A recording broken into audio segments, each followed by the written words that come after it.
hours. There are frictions in labor markets about how we match people to jobs. There are unions that have contracts with employers about how you hire and fire people. So the whole story is much more complicated, but I think this is a pretty compelling, very, very simple picture of what a labor supply curve at a national level could look like. All right? So why do we worry? Well, the government, which is the biggest firm in the nation, right, in some sense, its taxes are its revenues, right? So it charges an infinite number of different taxes, but it needs a certain number of dollars to function. So Don Fullerton, who runs the environmental economics program at the National Bureau of Economic Research, which is this, you get voted into. It's the people who call the business cycles and recessions. It's in Cambridge, Massachusetts. He wrote a paper in 1982 that asked a simple question. If we look at the sort of highest marginal tax rates, or some measure of what the marginal tax rate is the average citizen pays, and we try and figure out how much revenue does the government get out of its citizens as a function of the tax rates, he estimated using actual data a curve, and that curve looks something like that. Looks pretty nice, right? So what you see, it's sort of increasing the more you charge people, but at some point it drops. Right? So if the government were a revenue maximizer, which it's not supposed to be, right? But where the government maximizes tax revenue is not cranking up the taxes as far as you can, but actually looking at what the optimal marginal tax rate is, and that, in his paper, was 79% on the highest earners for the highest fraction of their income. So I don't mean this as by any means comprehensive treatment of tax policy, but what I want to point out here is that we just went from some simple preferences of individuals as a function of their budget constraint, which is simply a function of wage, to, how do people in aggregate respond to tax cuts, and what does this mean for tax revenue of a government? If you love this stuff, right, and you want to hear more, there are labor economics courses offered in the economics department. There are public finance courses offered in the economics department. I would highly push you into those courses. We have some of the best public finance scholars in the world here. We just stole one from Davis, and Alan Auerbach is here. So this is a really, Emmanuel Saez, I don't know if any of you took his class. It's a really amazing place to work on this stuff. All right, so where does this leave us? To take your hand and go like this. Good job. Good job. We're done with the theory of the consumers, all right? So what we've done is we've, in 3.5 or 4 weeks, or however, it seems like we've been together for a while. This is lecture 8, so 4 full weeks. We've figured out how, according to this neoclassical economic theory, the consumer makes choices in the face of scarcity. We've gotten to the point where we can derive demand curves for any two goods for a huge number of different preferences and figure out what the consequences are for changing prices, changing incomes, and we'll play with changing other factors later. What we still need to do, and we'll do that after we're done with the firm, is show how I go from the individual to the market, right? How's the individual's demand curve different from the market demand curve, and how do I get from all the different demand curves for goods in this room to one IAS level demand curve, right? So we still need to aggregate up to get to a market. That's not done yet, but we will do that when we're done with supply of the individual firm. So let's ease into theory of production or theory of the firm by just thinking a little bit about what do economists mean when they say production, right? I got this. I love these emails. You get emails from somebody doing field work somewhere. They're taking a semester off saying, Professor Elfhammer, I took your class 6 years ago, and I still disagree with your understanding of what production is. Production is a fundamentally materialist concept, and it's going to drive this world into the ground. And then you have this back and forth for 2 weeks with this guy who's in the middle of nowhere, India, doing really amazing stuff about these topics. So I'm happy for you to push back on any of this, but I'm going to keep on talking about how neoclassical economic theory looks at the world, and we can have a fun discussion about how that is deeply flawed or wrong or leads to incentives that we don't like at any point, all right? But a firm, to me, is a very simple concept, right? Whenever we think of firms, we think of like Google headquarters or Western Digital or, I don't know what other firms you're thinking of, Starbucks. My favorite firm of all time, Intermezzo, burnt down. Has not been a replacement to get a place of a salad that could feed a horse for $5 since then, right? Am I right or am I right? Okay, so a firm is simply an organization that converts inputs into outputs. That's really general. Right? They come in legal flavors. They come in illegal flavors. Right? Just because a firm engages or somebody engages in activities that aren't legal doesn't mean they're not a firm. Right? A drug dealer is a firm. Right? A cabbie is a firm. A professor is a firm. I combine bad jokes and lots of knowledge on economics plus terrible technology into semi-entertaining economics lectures that some people actually attend. Right? So it's a really general concept. As long as you're combining some inputs into an output, you're a firm. It can be small. It can be one-person shops. They can be really, really big. They can be the General Motors of the world.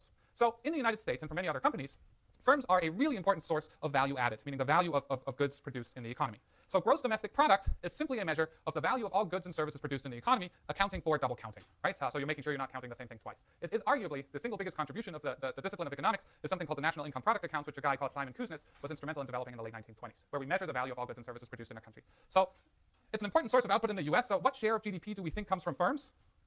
Any guesses? 70? Oh, I only have 20, so that's not worth a 20. Okay. 84%, all right? That's a lot to me. So 84% of GDP comes from firms. What share of GDP comes from government? Government produces lots of things, right? So how much? You're pretty close, 12. What share do you think comes from not-for-profit firms? 100 minus 84 minus 12, 4, okay? Why do I put up this slide? I'm about to start with an assumption arguing that firms maximize profits and that's their goal, all right? Should they maximize profits? That's a different discussion. But I'm going to argue that the most important firms in the economy overall are firms that maximize profits. The pushback I always get is, Max, I'm in this thing that sells bagels and we don't run a profit. We break even. We redistribute this stuff to our members. Awesome, right? I would like to know where your shop is. I will only buy my bagels from you. But unfortunately, your share of US GDP is not very high, right? There are lots of not-for-profits, lots of NGO-type places that produce things, but in terms of overall share of GDP, they're very small. We could talk about what that means for the way they do business and how they make choices, but if we're really trying to understand the overall economy, let's start with the firms that actually produce most of the value added in the economy. Okay.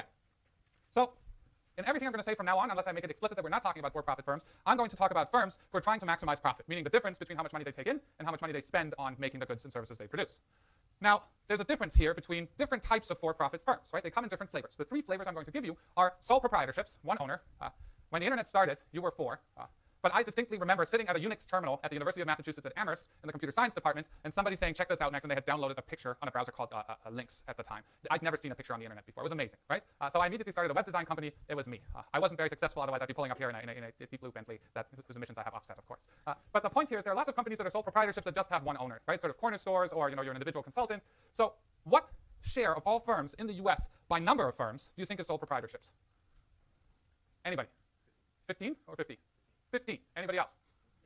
75%, all right?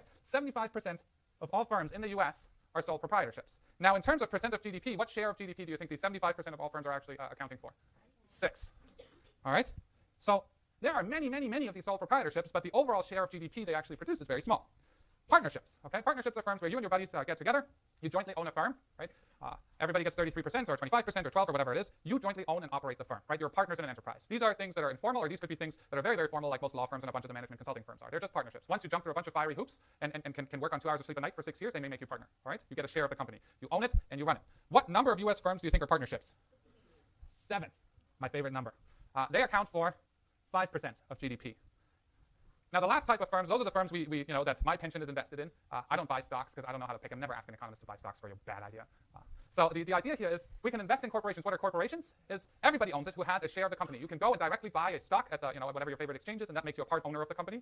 Or there's indirect ownership, where if you have a pension fund or own some mutual funds or something like that, those funds actually invest in the stock market. Some of them buy bonds, others buy stocks, or a mix of the two. So you may be an indirect owner of shares of these corporations and may actually not know it. There's a very interesting debate going on most university campuses in North America right now, is should we own shares in companies that are engaged in fossil fuel extraction and combustion? Right? It's this divestment thing that I don't really want to talk about right now. But shareholders own the firm. Do you run the firm?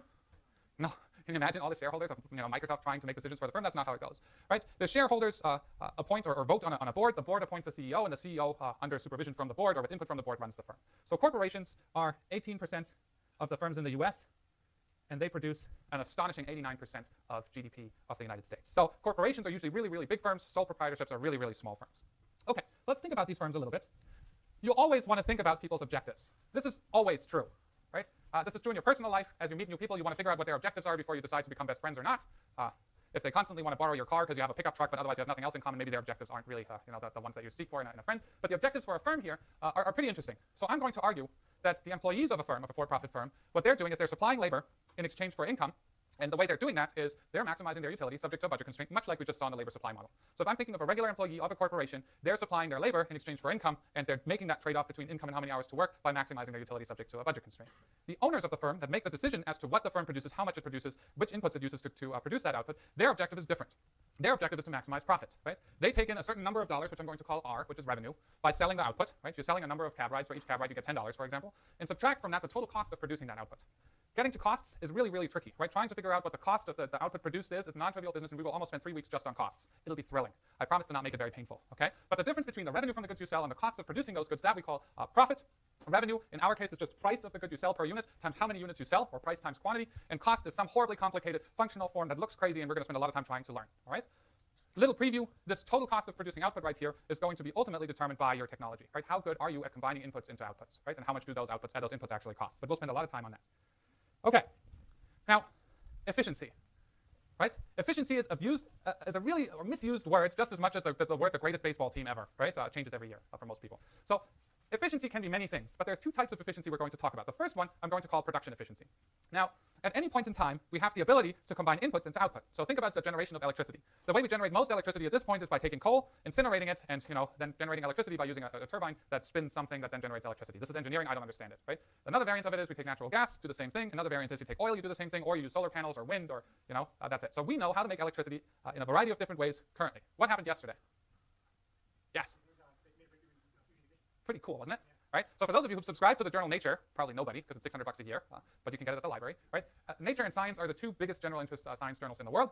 There was a paper yesterday where a team in England, I believe, figured out how to do fusion, hydrogen fusion, I believe, in England using lasers, right? It is energy, a negative energy balance. So our energy problems aren't solved as of yesterday, but was it in Livermore? Okay, so maybe it's Lawrence Livermore. I'll tell you next time, right? I listened to the BBC. They made it sound like it happened in England.